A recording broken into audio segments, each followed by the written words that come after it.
Yeah. Okay, so let's talk about the paid sick leave ordinance, or as the city is calling it, the sick and safe leave. I think what they mean by that is paid sick leave. I think that's what everybody means by that, but if you've heard both titles, they are one and the same.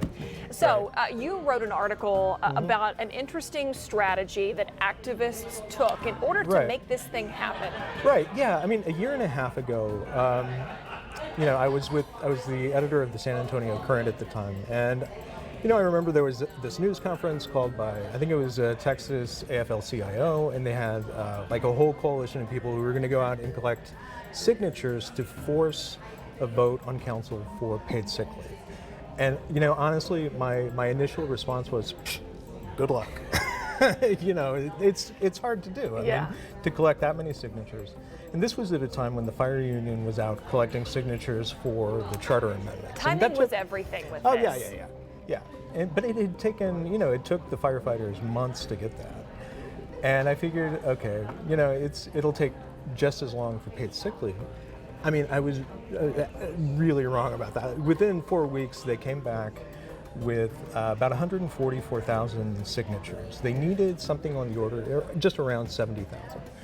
And so they filed it, you know, filed it with the city clerk's office. A lot of those signatures got tossed for a variety of reasons. I mean, you know, bad information on the petition. They might not have been San Antonio residents, a lot of reasons.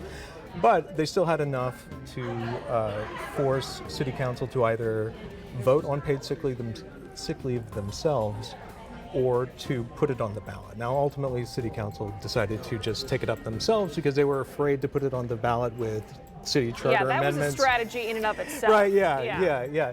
And, you know, the more I thought about it, the more I thought, okay, well, this actually makes a lot of sense. And I was, you know, like I said, I was really wrong at the beginning about the potential for this petition drive, because I really hadn't thought about, you know, kind of the larger economic issues in San Antonio. You've got, you know, you've got a lot of people who work a lot of part-time jobs, and that's mostly where you find an absence of paid sick leave.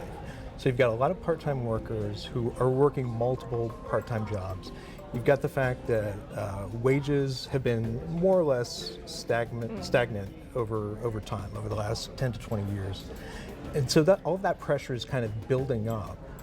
And, you know, people had gotten to the point where they, you know, they want change. You know, they wanted, they weren't getting, you know, their problems addressed by business, so they turned to local government. And if this had been handled in kind of the normal city hall way, like if organizations like the Texas Organizing Project and AFL-CIO, if they had gone kind of hat in hand to city council members individually to kind of build support for a paid sick leave policy, a mandatory paid sick leave policy, then at some point business would have gotten wind of it, and, you know, the business community would have kind of sprung into action, you know, at a point where all of this was, you know, kind of out of the public eye. Like, all of this would have been kind of behind closed doors. Right.